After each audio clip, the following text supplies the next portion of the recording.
Hello and welcome to the TWRP podcast, the podcasts for your Tupperware Remix Party news, updates, music, discussion, and more. World-renowned. I am followed here by my close friends. Yeah, we're close friends, digital friends, you could say. Close digital friends as of like a week. Best friends forever, as one would say, in a particular album that we'll talk about in the near future. Right. Do you want to introduce yourselves? Yeah, my name's Chris Murphy. You can find me on the Twitter scrams interfaces at WorldMind. I've done some photos of our beloved band. I've also done a few videos of our beloved band. So I've been following these guys for some time. I'm a walking encyclopedia of Tupperware Remix Party. My name's Eric, and on the internet I go by the name Psychotria. You might recognize my name from a certain video. I was one of the first to do a Dr. Sung cosplay, so that's me. It's an amazing video. I highly recommend it to anybody who hasn't seen it yet. Thank you. I recommend such a video because when I watched that I was like, damn, that's dedication. I am Jacob. You probably can't find me on the internet, and I'm just a film student who likes the band a lot. And I'm also a film student who likes the band a lot. My name is Josh. My online handle is DecoyPhoton. You can follow me on Twitter at DecoyPhoton. Kind of been writing some music lately and planning to upload some there too. So stay tuned for that. I guess it's. I do believe that intro was written by our host here. Is that not correct? Yeah, whatever. It's just a small. Let's give a round of applause. Yay. Cha-cha, cha-cha-cha. Opa. All right, so if you're following to this podcast here and you have no idea who Tupperware Remix Party is, first of all, impressive that you just stumbled on it. But for those of you who don't know, this is a band from the future. I'd call it like an 80s synth pop funk. That's how I would describe it to people. How would you? I would describe it as if Daft Punk and Iron Maiden were to get together, go to the 80s, and then pull it into the future, and then splooge it all over the present. Yeah, I think that's pretty accurate. I think you just need to add a few more synths to the genre there. Some synth Daft Punk, synth Iron Maiden, synth jazz. Yeah. And why we say Daft Punk a lot of the time is because they use a talk box, which is a kind of a digital way of replicating your vocal cords. But so you put a tube in your mouth, and it replaces your vocal cords essentially, and you mouth what you want it to say, and it comes out quite interestingly. And for the non-music nerds, the most obvious aspect is the visual aspect, as Daft Punk are two French masked gentlemen creating electronic funk pop and wonderful jazz and ensemble instruments and such. Tupperware are also wonderful musicians, as the fact that they are four individuals with, well, I guess you could say mask, but they'll just tell you it's their faces.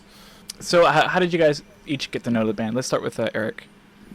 All right, well, like many people, I don't know if this is the best way to start, but I got into the band through the Game Grumps, especially in their Wind Waker playthrough. I think it was episode 37 or 38.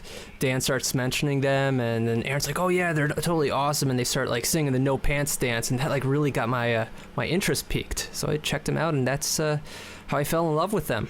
Yeah, no, I can totally copy you on that. It's through Game Grumps. It wasn't through that particular episode. That's when like it was known as like, okay, this band is a safe band for me to maybe check out when I have the chance. But it was just kind of following the NSP, their path, and them mentioning Twrppod a few more times. I'm like, okay, well maybe this is a band worth checking out. And I'm like, oh well, they're Canadian and I'm also Canadian, so it's like, why not support my own country here and see what's up? Yeah. And to my amazement, it's exactly what I've been looking for in music. Yeah. That's good to hear. I know myself personally, I have a bit of a more intimate experience of the band, as I discovered them through my best friend, through our mutual friend, through a complicated backstory, which we really can't get into due to the wishes of the band themselves. But ultimately it started with a house party back in 2009, and I've been following them since because they've inspired me to go after a career of my own and create things through visual media, photography, and video. And if it wasn't for their incredible performance at a house party, I was like, people need to see this. I wouldn't have picked up a camera and pointed it at them, and then every time I did that, I got better and better and better, and then I started editing and got better and better and better. So, like, if it wasn't for this band, I would not have met certain friends, and I would have not be the creative individual that I am. So, kudos to those individuals that have put forth the blood, sweat, and tears to this awesome music. I think that's really great. And then Jacob. I also have a more boring discovery of them. It wasn't. I heard the hit when that first came out because Dan and the Game Grumps promoted it. But then I didn't really get into the band until I saw them in NSP perform at that one MagFest. And I was like, oh, I actually like the Tupperware songs live better than the NSP songs. And then I got into them. It's funny, I have that video. Yeah.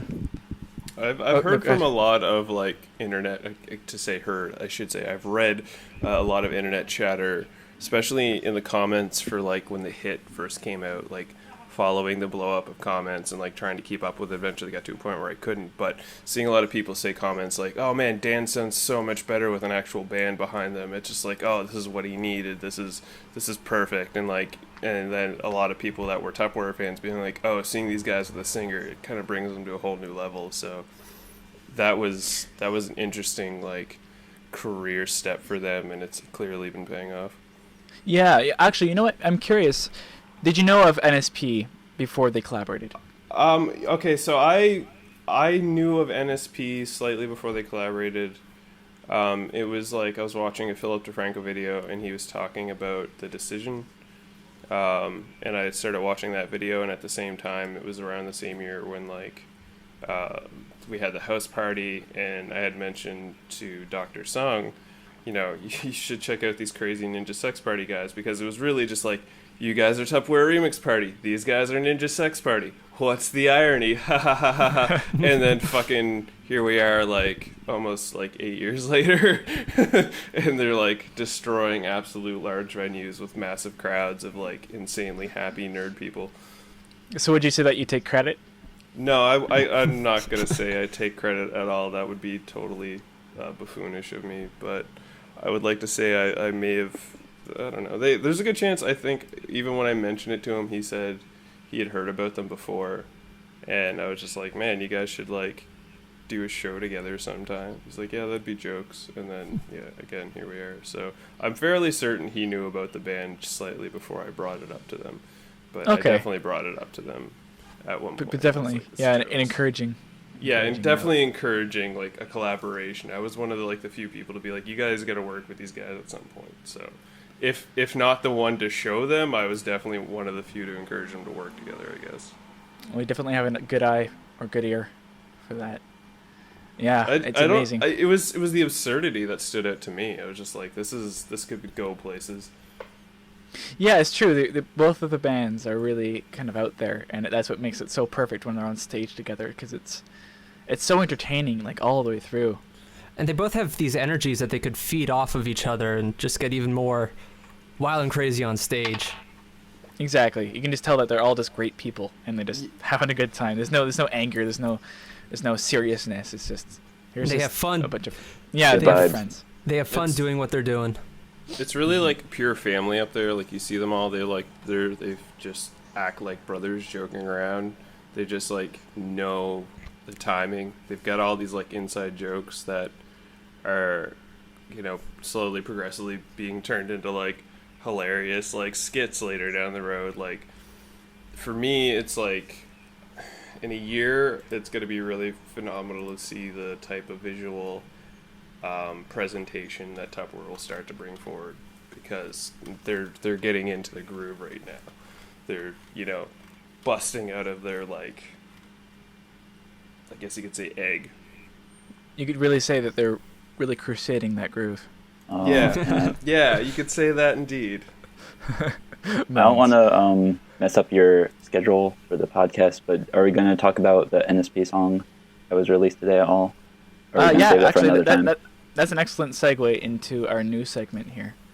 Because I want to talk about news, the latest things that have happened, including the NSP Twrpp song that just released when this podcast, I guess, was recorded. Cool Patrol. So it's basically an NSP song with Twrpp backing. But unfortunately, they're not in the video anywhere. But yeah, I don't know how bit you of a guys feel about disappointment. It is. I was like, this will be funny, because I was watching it too, and I was like, I wonder if they're gonna just be there, but like not, in threads that we're used to seeing, like the men behind the mask, if you will. I was wondering if they'd be in the video, but they definitely weren't. And I was like, that's a bummer. That would have been a nice Easter egg, but yeah, I was hoping to see them, but I can understand why not, because I'm fairly certain they've just been like Mad Men touring. But yeah. In the meantime, it was still fun to watch Jacksepticeye run around a music video and just like goof off. I like that kid; he's hilarious. And the song itself, yeah, it's quite funky. It's a huge lot step better. up. Yeah. Yeah, for Ninja Sex Party, like you can tell the production value is like whoomp, and yeah, it definitely doesn't hurt that Tupperware is there to give them that oomph.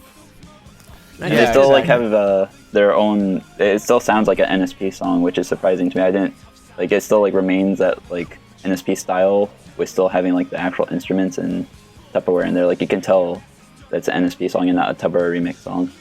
Yeah, like well, I think what no, go ahead. I was just gonna say, like, it shows the like.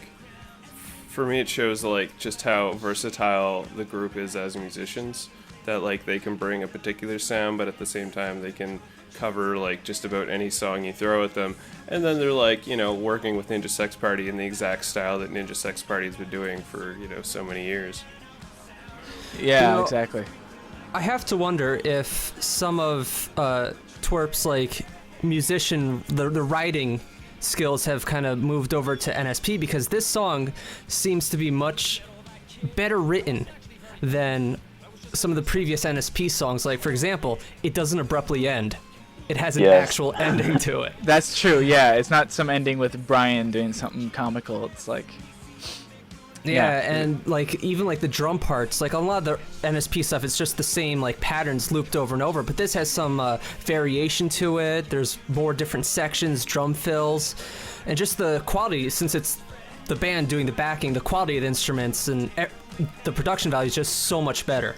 Yeah, like they clearly like owned that bowling alley for all it's worth. I mean. Just again, but like there's so many background casts. There's such potential for the band to just be like little like hidden Easter eggs, or just like weird background characters, just like sipping on a pop or eating a cheeseburger or some nonsense like that. Just like they would be background performers, but they're still in costume. Like there could be, I don't know. I'm being a poster, I guess. Yeah, there could be a poster even. That would have been good too. I wonder. I might have to go through the video again. Maybe there's something. I don't know. But yeah, I think what... Oh, sorry.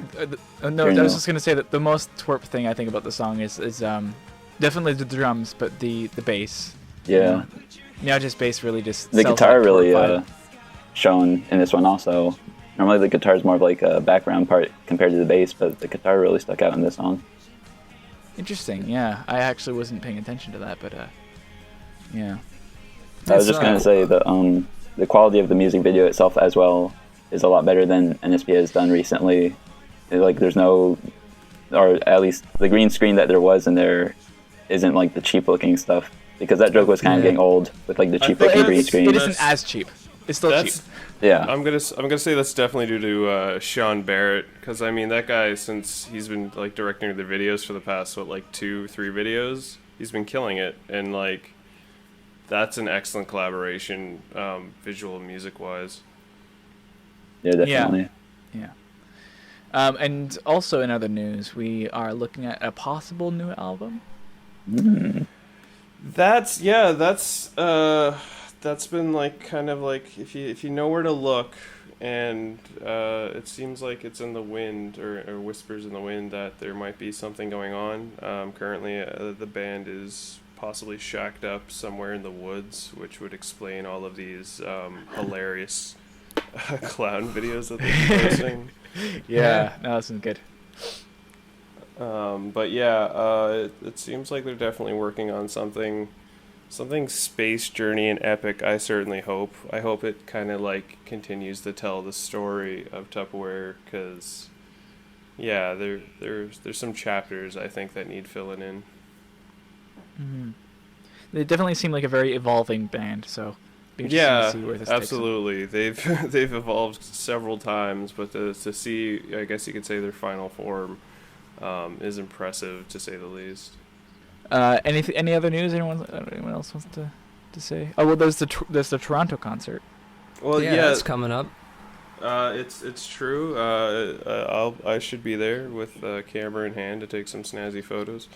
Hopefully the crowd will be lively and colorful. And I'm venturing up from the US of A with my Dr. Sung costume. Oh, this is a man. Halloween show. Dude, can we, like, how long are you going to actually be up here for? Like a day or two? No, I'm going to be there from the 28th to the 1st. Oh, please, can we, get together and do a photo shoot? Oh, sure. Sweet, because I want to go pick up some colored smoke grenades from a local fireworks shop, and we could just, go have some fun with them. All right. That sounds like a good time. Yes, that would be sweet awesome. as fuck. Wicked.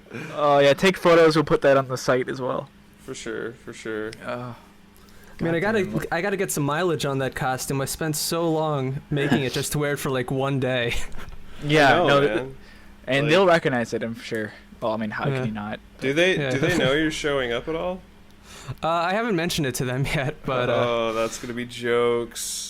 I was gonna maybe mention something because I know that when they saw me, they referred to me as Dr. Sun. I was gonna maybe send them a tweet saying, "Hey, how about a family reunion?" Yeah, no, that'll be jokes. They'll be down for that. Well, how many views does your video have now? I wonder if it'll get any people who recognize you from your video. I think it's up to about 6,000 now. Okay. So still has to be known more. But, well, it blew away all the expectations I had for it. So any more is just it's gravy for me. It's awesome. But the quality is outstanding. Thank you. 6,198 views. That is the current. Yeah. That's the current number. I looked it up. Yeah, I'd imagine that's a large chunk of the community that has seen that, the Twrppod community, because it's not a huge following for the band at this point, really. Exactly. You probably hit a good 80%. Yeah. Your editing was really slick on it too, by the way. I enjoyed your pacing of the story and using photos of them pre 2012 era, moving up into the 2012 era, and then even picking out some sweet videos that I may have had a hand in making, or Yeah. I know some quality when I see it, and I wanna include that. Excellent. Okay, well, I think we should move on to our next segment here. So the main thing I want to do with podcasts like this is go through the songs song by song and really break it down to the emotional aspect of it, the technical aspects of it. There's a lot to break down in these songs. I think Eric has done some breaking down. He's been putting them on the subreddit, r/TWRP, but I don't think they're getting enough traction. They're too good for that medium, so I think it would be nice if you could put some of those notes into what we're going to discuss today. Sure. I'll lend whatever musical knowledge that I've gained from looking at these songs with a fine-tooth comb. Right, yeah, because Eric actually is in the process of what would you say, transcribing? Transcribing, yeah. I'm transcribing the songs to make guitar tablature for all, the community, because there's really... When I started doing this, there wasn't many guitar tabs. I think the hit was pretty much all that was out there. But since I transcribed the songs, part of the costume that I did for MagFest was also a performance piece, so I had some of the songs as backing tracks so I could play along with my own little guitar. So I figured I already have that work done. I might as well just move it to the next step and make guitar tabs out of it. And then I started figuring, well, I've already done the device and tonight, I might as well move on to Believe in Your Dreams and Guardians of the Zone. Yeah, it was just excellent for the community. I'm sure people will see that down the road, and your name will be on these massive tab sites that people have been looking up for years. Yeah, I know I wanted to learn how to play that stuff, and since it's such a small band and not being able to find anything out there, figured take matters into my own hands. Exactly. All right, so I think our first step here is Lazerhorse, which is not on any of the albums you can find on their Bandcamp or anything. It is a single that came out what year? I don't know. I think it was 2011. Yes. That's okay. right. All right. I guess we should just jump right into it. You can download Lazerhorse at groove-station.com. Just putting that out there. Oh, okay, fantastic. Because I can only find it on SoundCloud. I was going to say the SoundCloud is not high quality, and it's very noticeable when you listen to it on high quality speakers. Oh. Yeah. So if you go to groove-station.com, you can get like a pretty good quality. All right, I'll do that. All right, here we go.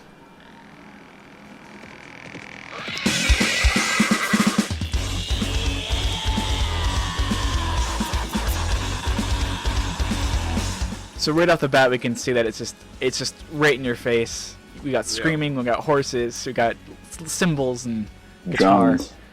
Fucking drums. When this song first came out, I personally was like stoked. I was like, "Oh, this is the direction they're heading," and I'm absolutely thrilled. And then it just seemed like they lost a little steam, or they just like pedaled back for a more funkier feel after this song. But when I first heard this, I'm like, "Oh, this is what I've expected. This like power like metal almost, but with like a weird new wave tone to it that is almost unexplainable." And when I'm listening to this song, I envision them like riding friggin' space horses, like the four horsemen laser of the horses. apocalypse. Laser horses, exactly. But instead of the four horsemen of the apocalypse, the four horsemen of the funkocalypse. Oh, jeez, look at that.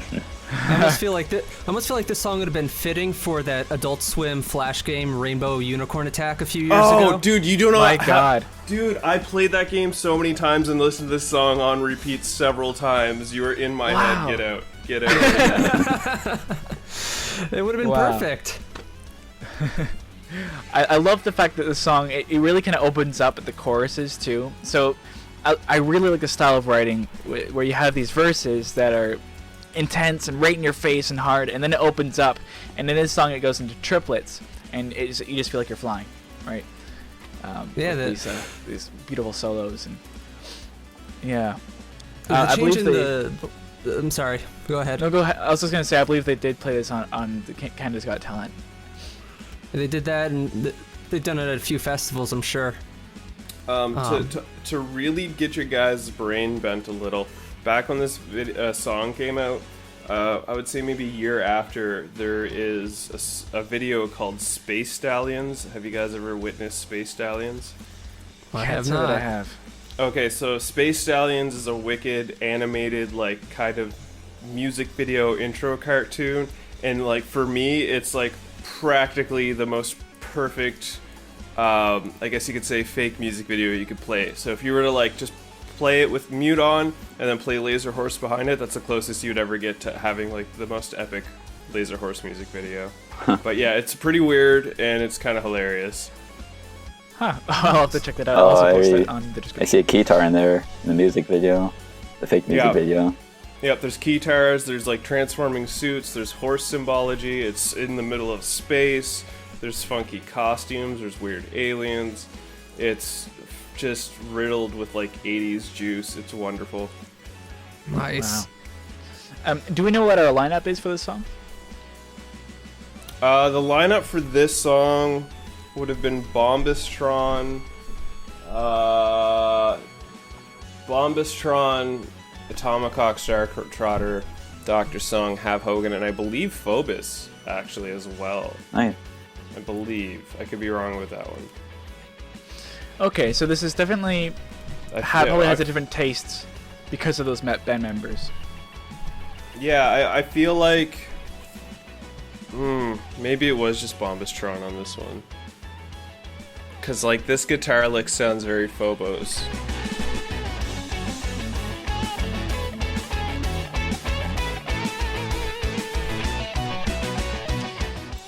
Yeah. I know there's a video from, I think it was Evolve Fest, and that's when it was the lineup currently plus Bombus, and I'm pretty sure that solo is being played by Bombus in that video. Interesting. Yeah, I believe it. I don't know if it does sound like a Phobos guitar. That scream that we just heard there is something I always wanted him to do every time they played this song live. I always, like, just take out the top box and just, like, scream as hard as he possibly could like he does in that song. Because that's definitely Doctor's song, just to point that out. Is it? Yeah, that's Fuck. Doctor's song. Oh, that's amazing. Yeah. That is so metal. God. Yeah, damn. like, it's so good. I'm just like, I listen to that, and I'm just like, yes, do this live, please. Is he at all like a vocalist in any way? I can't say I've ever heard him sing without a talk box. I had one last thing to mention about it, and I think that was about how the change in time from going from like a straight duple to like a compound, like a triplet feel, that adds a whole like level of complexity that some of the other songs don't share like that kind of complexity. I can't think of any songs that actually change the feel mid song. I feel like that is probably due into part because I'm fairly certain it was Bombastron and Phobos that were playing guitar in that, and because they have such a drastic style, like Bombastron. If you listen to all the recordings with Bombastron, they're very funk based guitar. They're very swingish. They're very like erratic sometimes, but they're a lot of fun. And then there's Phobos, where he's almost like pure like Iron Maiden metal roots with like an arpeggio touch to a lot of his like guitar licks and just like fast like riffing and stuff like that. I don't know. I don't have the musical knowledge like you guys, but you know, I think you understand what I'm saying. Yeah, I totally do. I could see that like kind of happening with this song. Like, you know, maybe one of them takes on the straight time stuff, another one takes on the triplet time stuff, kind of thing. Like each one has their own kind of like section. Mm-hmm. Yeah. It's really an excellent like starting point for anybody. Like if you want to be like, hey, what is Tupperware, or like, hey, have you heard about Tupperware? Well, you got to check out this song Lazerhorse. It's just gonna punch them in the face and be like, whoa, what was that? Or if you feel like somebody's into that kind of genre of music, of heavier music, show them Lazerhorse. But if they're more like poppier or lighter music, maybe show them the Hit or something. I think let's move on to the next song here. The first song on the Device EP, Prelude, which I'm not sure if you guys know the term Prelude. I've listened to Rush, I know.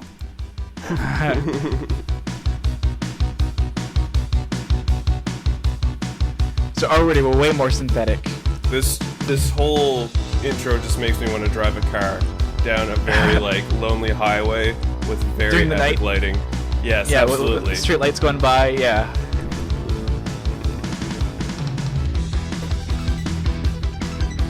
And you just entered a tunnel right there, so you got the rapid lights going.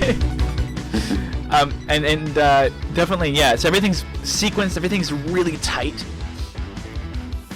It feels like it's so much more thought put into every single note. It's less jammy, more sciencey, I guess is the way we put it. Yeah, definitely. It doesn't feel like a loose sort of like, I don't know. It's definitely it's very well thought out.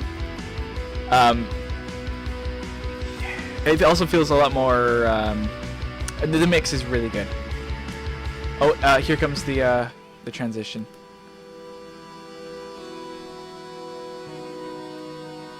I love this transition.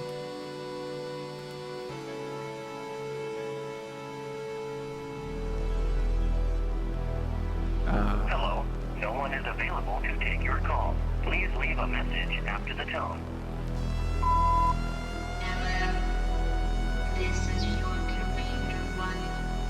I am leaving you for a new operating system.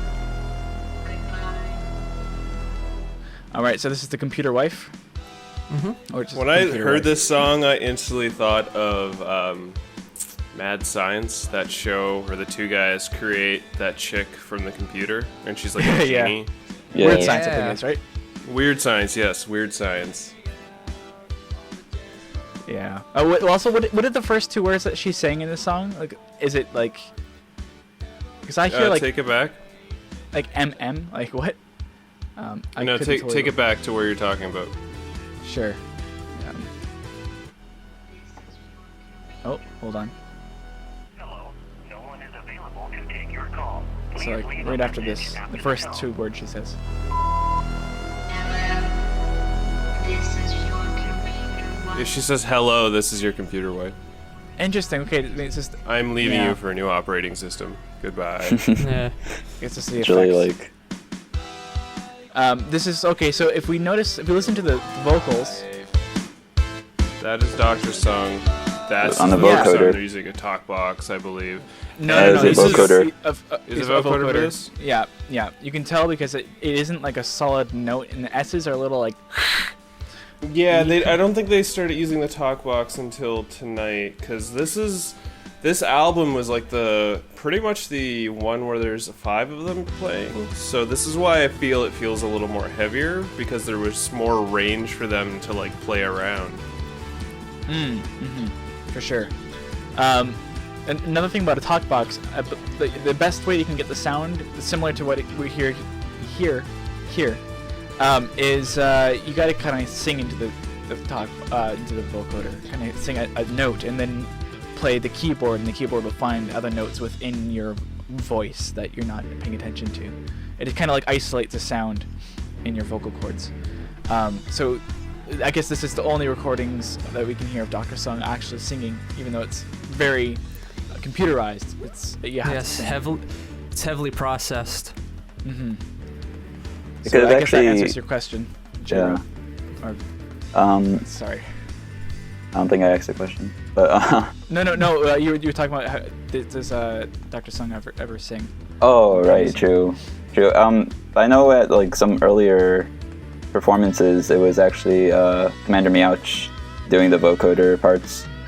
Oh, interesting. I'm not sure if that was at this point or not. It was like before he was on the No. bass.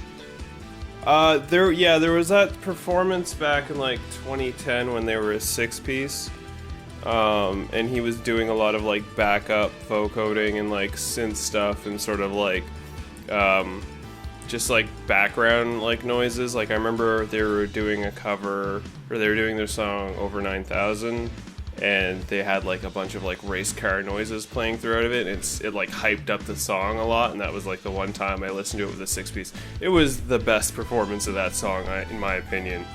But yeah, we don't speak of that song too much.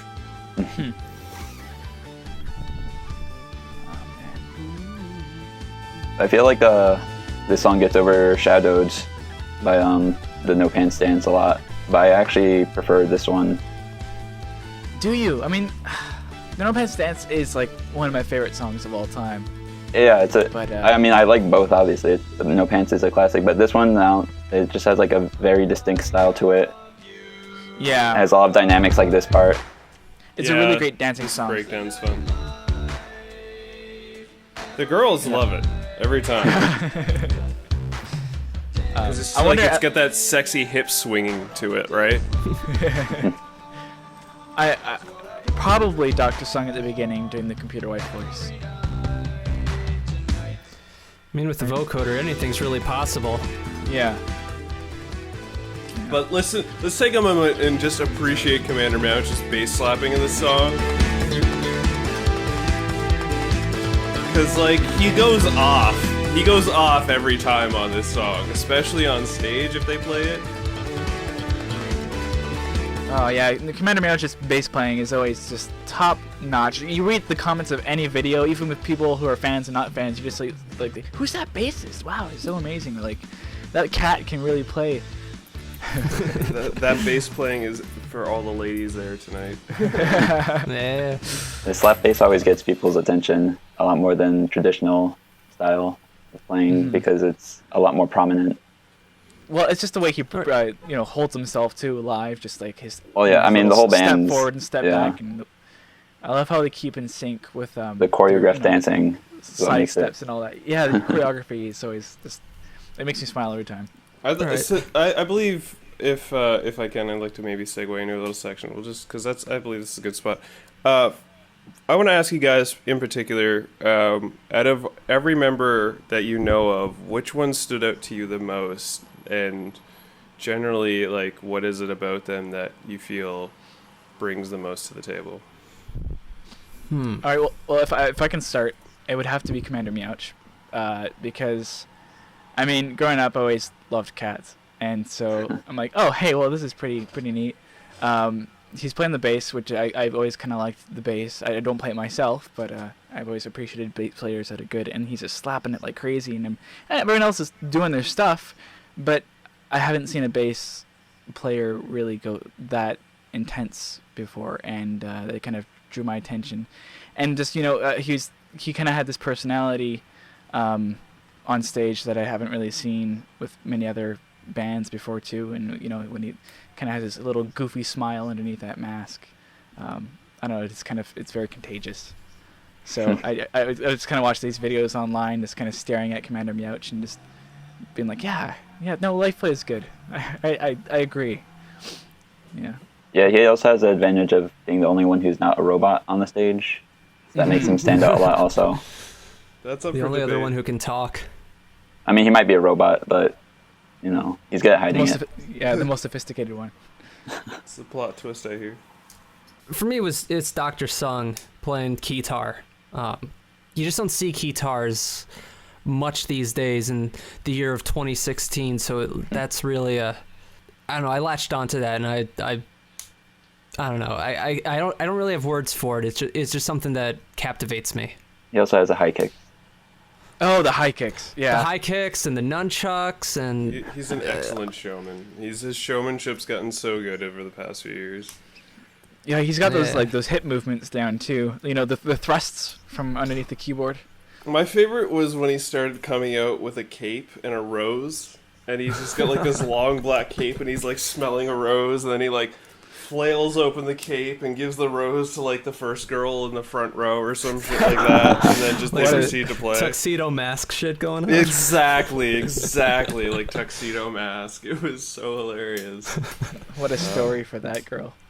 Dude, yeah, no, there's a few ladies that walked away with some roses, and they just got the proper view, because, I mean, he's doing them high kicks, like, front and center. Well, yeah, I'm sure we can all appreciate those tight spandex. How about you, Jared? Oh, yeah, it's obviously, like, between Dr. Sung and Meowch, because the other two I don't think really have a desire. Like, I'm sure if they wanted to, they could be just as prominent. But I'd just say Meowch because I'm also a bass player, so I can relate to his head bobbing and all that stuff going on and appreciate it. Yeah, he has this thing on the offbeat. He likes to really Yeah. kick up his head, and that's contagious as well. I find it funny that you say that the other two don't have it to bring. I forget exactly what you said there, but like. I mean, they're also the ones that don't talk, and they that's don't, true. That's true. They're silent, Yeah. but I'm actually going to advocate for those two because I personally, it's Have Hogan for me. When I first bared witness to Have drumming in his first form, which was a gas mask, and I've worn a gas mask before. That stuff is hard to breathe in. So to watch a man do that, spaceman do that. Robot, space alien robot thing. To watch a robot do that for 45 minutes, and pretty much non-stop too. I was just like, what in God's name is this? Who are these infallible human beings? Robots, yes. That's gonna be the ongoing. Yeah, no, to see them do that, and then like his drumming is really, really precise. Like if you listen to his drumming, it is supremely precise. His timing is always on point, but like particularly, and I hate to go back to that pre-2012. I know we wouldn't talk about it, but like this is a perfect example in the song "Ridiculous Purpose." There's just a repetitive point in the song where they say dick in Ridiculous Purpose 10 times. And at the end of the 10th dick, there's a small bit of silence. There's the slightest bit of silence. And then the loudest snap of the snare drum and the music kicks back in and it's a good time again. And it's just, that for me was like the winning, like, oh, yeah, look at that timing. That was so good. Yeah, just his drumming and his timing are just phenomenal. And then for Phobos, admittedly, I knew a guy that knows of him and he'd always shit on him because he's like, oh, his stage performance is so, like, dreary and silent. And, like, I'm like, no, he's doing his thing. He's focusing, he's jamming, he knows when to step up. He's not there to, like, you know, get in the way. He's there to pass the puck and make sure it gets into the goal. Like, that's what he's about. And when it's his time to shine, motherfucker, does he shine. I mean... Japan Quest, for example. For real. Yeah. For real. Like, Phobos knows what to do. And then, like, I love how they've woven in it, like, in the latest shows where he starts talking with the guitar. And, starts, like, playing, like, the Japanese theme and, like, speaking Japanese with the guitar. And then, like, the other bit where, like, Dr. Sun can't get his finger off the keyboard. Like, nobody can get his finger off the keyboard, and Phobos just comes by and just, like, gives it a little touch or a flick, basically. Like, just little things like that. These, like, little jokes in their performance. Like, I love seeing the evolution of their stage show. It's just great. Oh, it is really great. So good.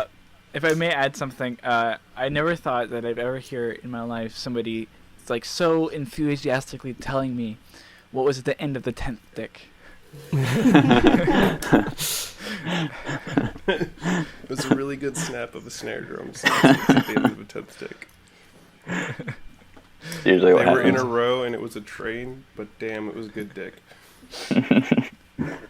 But yeah, all of them have definitely an above average stage presence. Like, if you threw one of them, like Phobos or any of them, on like a stage with like a normal band, they would stick out like a sore thumb, and for many different reasons.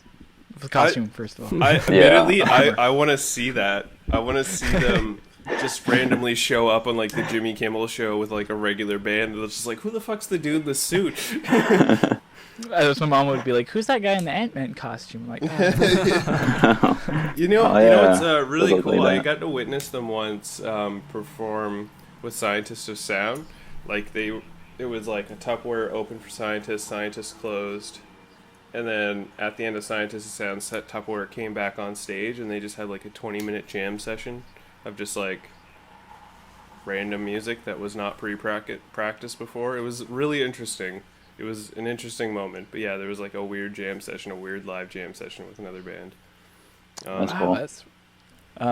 Yeah, no, it's just a funny thing about just the whole style of the band. It's like, when I mentioned that I showed it to my mom, and when she saw it, her face was just in complete bewilderment, because she was looking at this and she's like, "So when was this recorded?" Like this is like like a couple months ago. I'm like, "So this is new? This is new music?"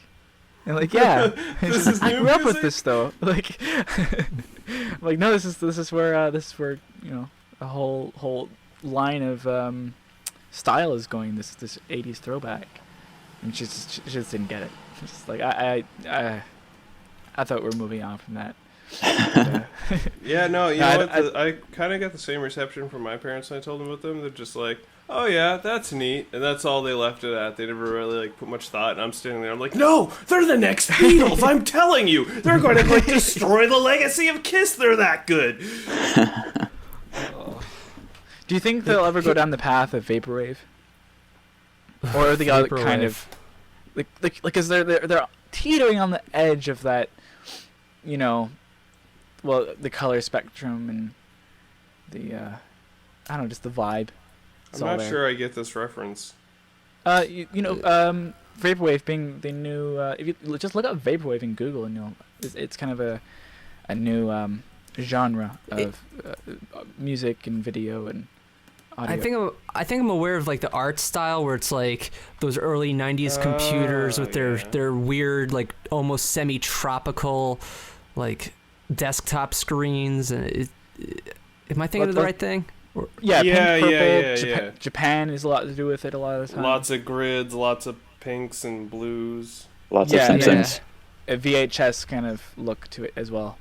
Oh yeah, like Signal Noise. Yeah. You guys like ever check out the artist Signal Noise? He does a lot of stuff like this. Oh yeah, he's great.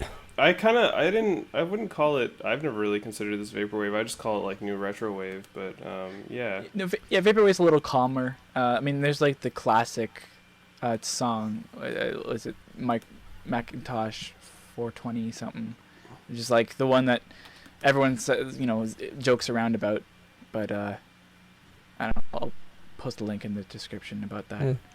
There's also the genre of outrun, which is more similar to what like Signal Noise does. So if you think of, like the old arcade game Outrun, you think of like like sunset, dusk, and you see like the silhouette of palm trees against like the grid and the neon lights, and like Far Cry 3, Blood Dragons. Yeah, yes, that's it. That's Akira and all that kind of like that look. There's a whole like, I subreddit would see them called down that Outrun. road. Yeah, I'd see them down that road more than anything. Mm-hmm. Like basically, like I feel like these guys are like getting to, or at least trying to get to a point. I know specifically has like strong love for film, so like I wouldn't be surprised if like, theoretically I would say maybe 5, maybe 6 years down the road we get some sort of like Tupperware short movie film.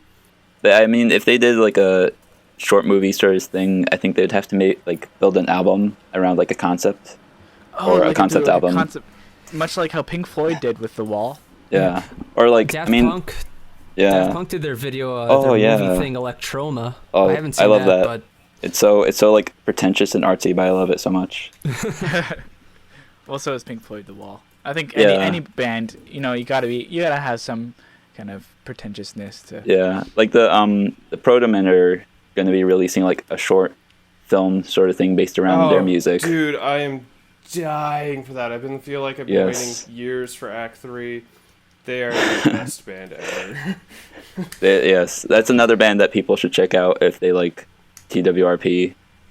Protomen. Yeah, absolutely. I fully endorse this. The Protomen are the best Mega Man rock opera you'll ever just endorse. There's a surprising amount of Mega Man rock operas, but Protomen are the best. Yeah, they're the kings.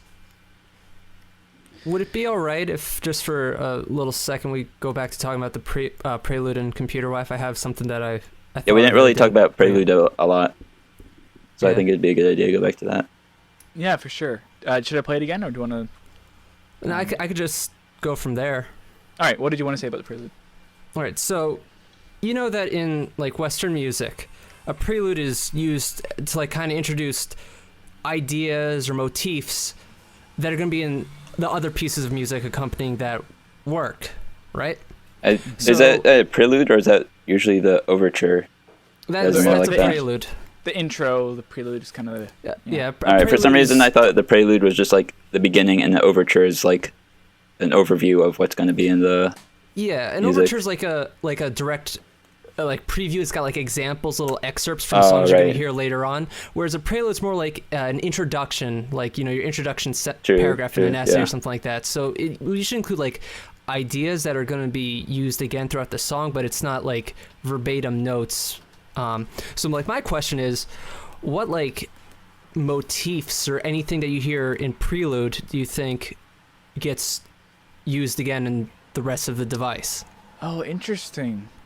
You know what? Well, do you want to give it a listen again? Yeah, let's give it one more listen.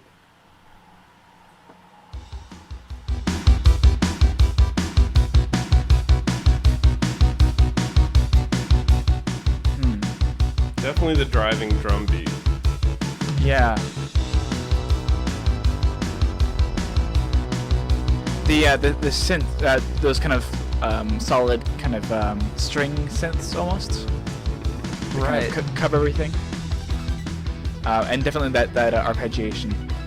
Yes, the arpeggios are definitely a thing that like show up in almost every Tupperware Remix Party song. You can guarantee there's going to be an arpeggio somewhere in there. Oh, and right here too. It's The drastic timing changes. Yeah, right here again. Listen. So like having two instruments like go together, like a lot of times the bass and the guitar, they're like really tight together. That happens.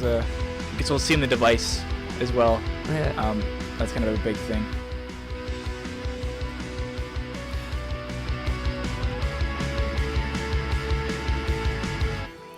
I think for one thing, it also introduces a little taste of the style of guitar solo you're gonna hear.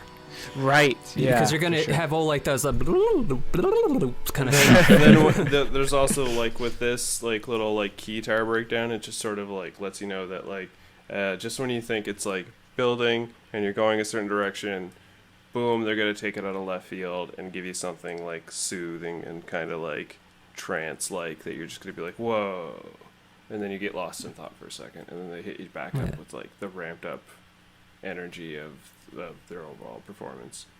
Yeah, there's definitely a lot of dynamics to like the songs in the device. It never like stays on like one sort of like intensity. It always like slows down a bit and then like hits you right again. Yeah, so they got like good like breakdowns and some variation going on. Right, and there's also one thing that we missed in Computer Wife, which is the as Eric pointed out on the Reddit, the nod to Michael Jackson. Yeah. Right here.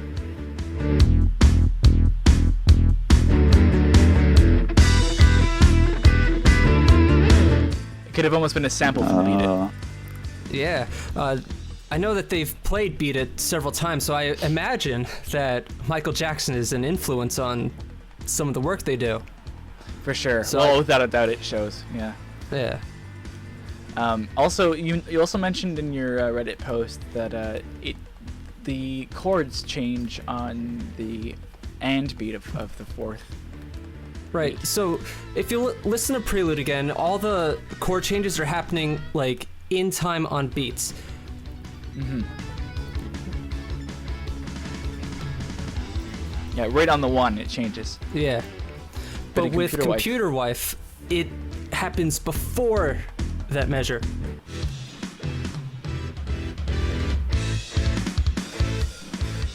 And what I think that really does with the song, it kind of throws the whole song on kind of the end beat, the off beat, which is the huge thing about music like this. It's like it's all about that end beat.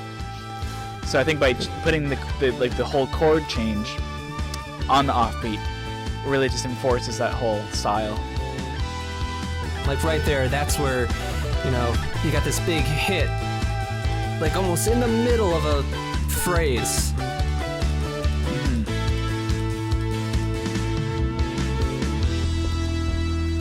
Yeah. No, I think So it's technically that very impressive that way. Yeah, that technique in music is called syncopation.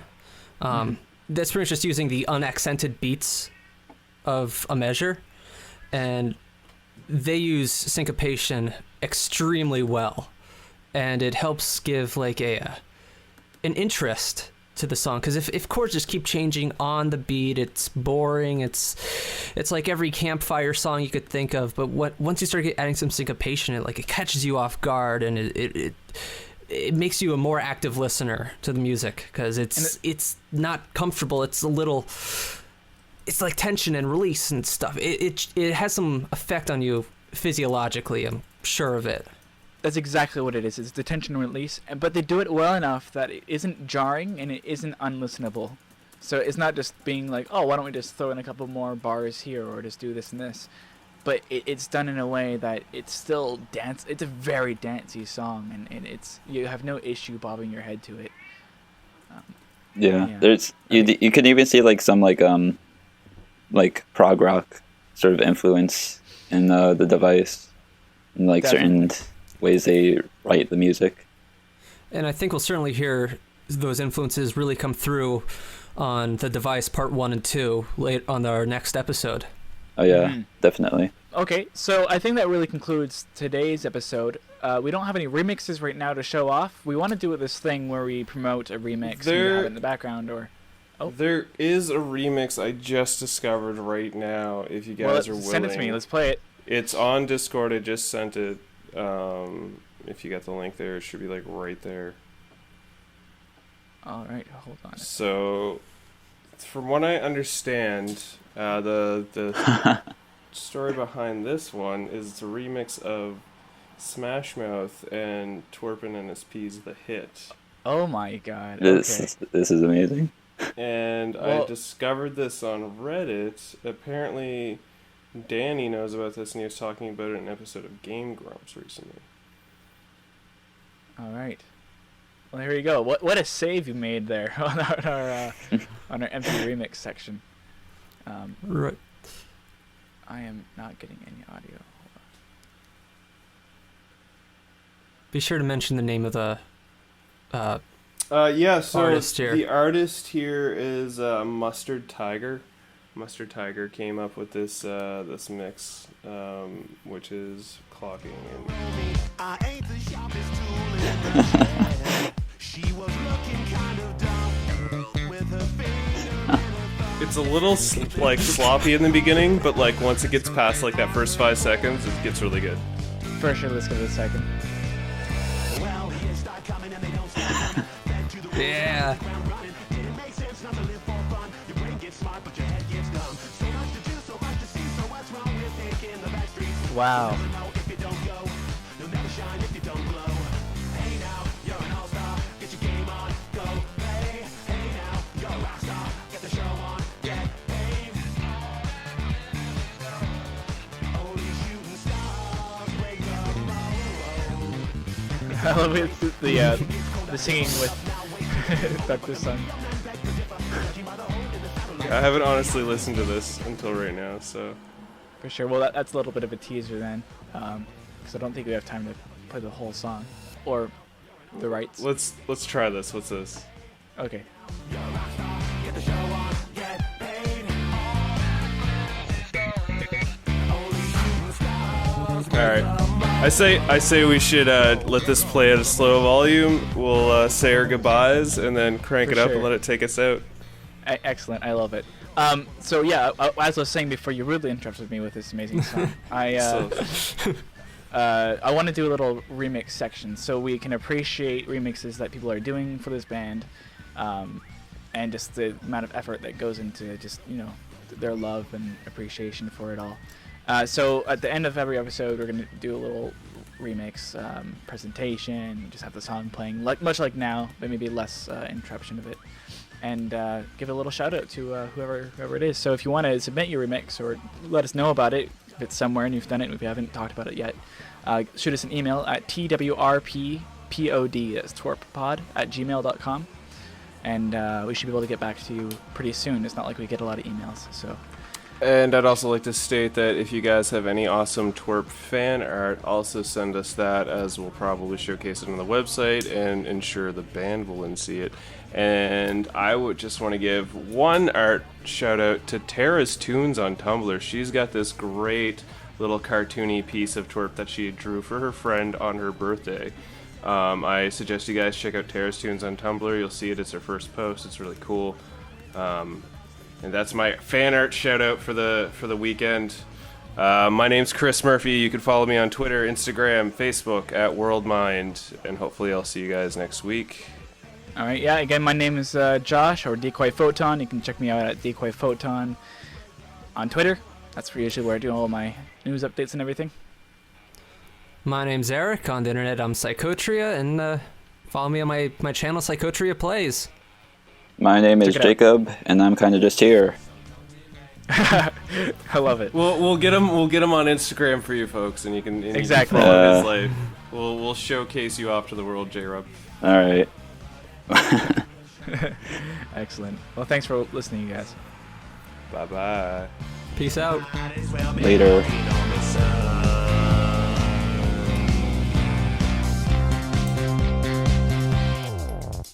It ain't no joke when our mama's handkerchief is soaked with the tears because I bet there's nothing's been left. The bond is broke, got some choke up and broke. Gets on my clothes up, Mr. Windsor can't reform. No God like focus, focus, so don't sit back, kick back and watch the world get bushwhacked. News at 10, no neighborhood is under attack. Put away the crack before the crack, put you away.